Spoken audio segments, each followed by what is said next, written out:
போங்க அடுத்து.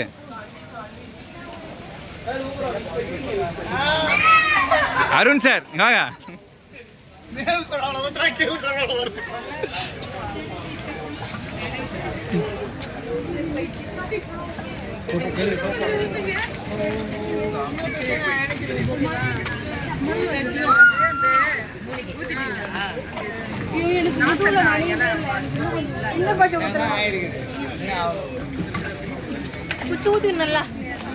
ஆனா இது எதுக்குன்னு கேளுங்க.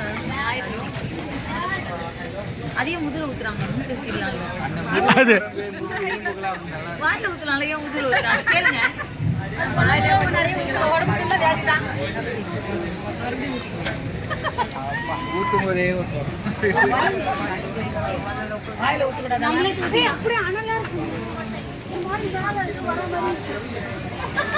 மேல வாங்கிதான் வரும்.